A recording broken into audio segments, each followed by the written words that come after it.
What is going on, guys? I am the FD Guru, bringing to you guys a Wednesday NBA edition of my DFS podcast.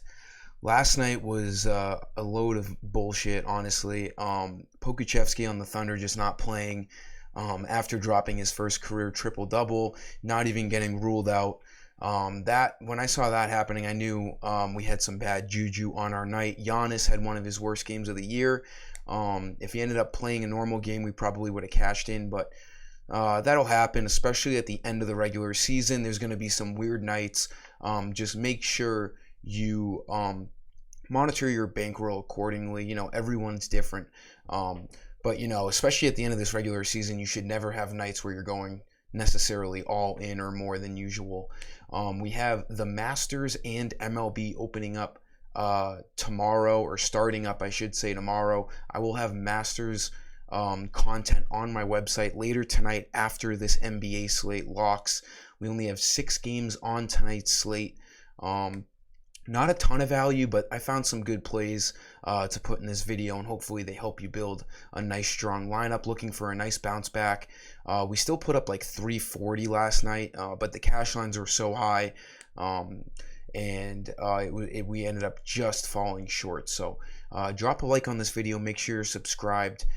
We got a lot to look forward to over the next 24 hours here. And also, my MLB specials and discounts will remain intact until first pitch tomorrow. So DM me with any questions. I can hook you up for what is a long season with a lot of content to be offered.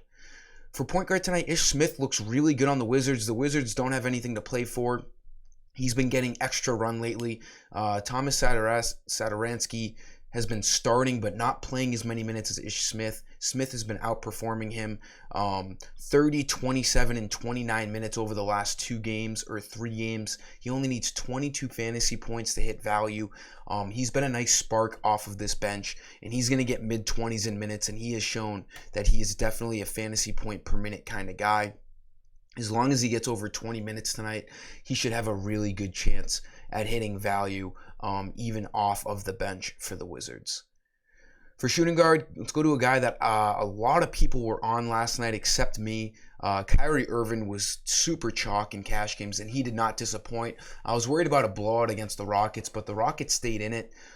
He was $9,000 last night. He's dropped $400 to $8,600. This price is far too cheap. He is arguably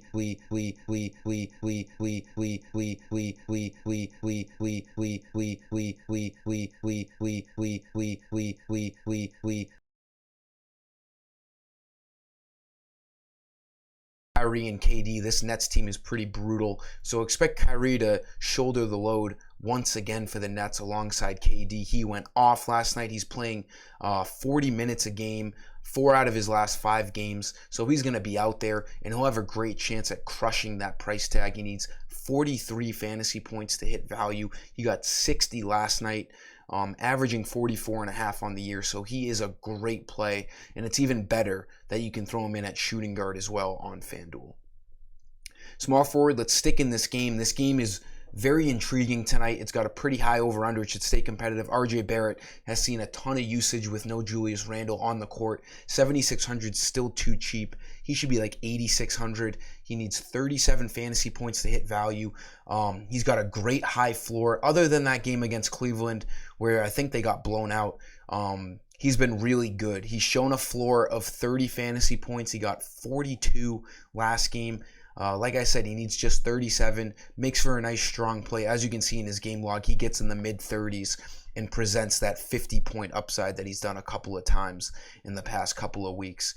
They're going to need RJ Barrett to play well tonight if they're going to win this game against the Nets.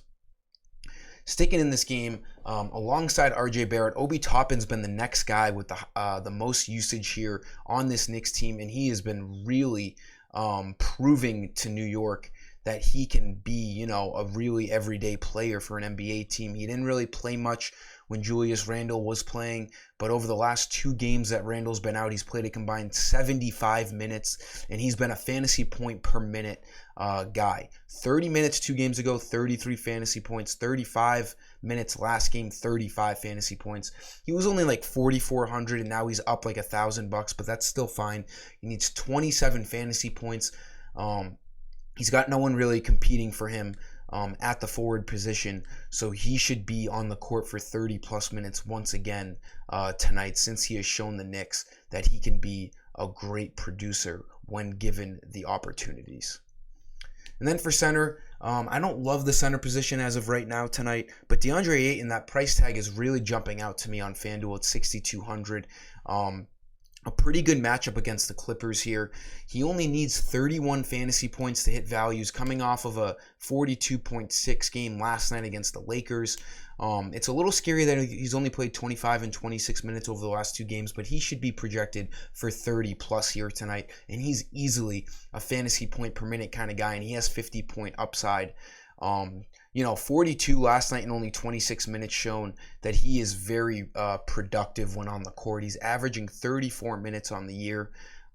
He only needs 31 to hit value, like I said. So he's a pretty strong cash game play at center because we're used to seeing him in the mid 7,000s for salary.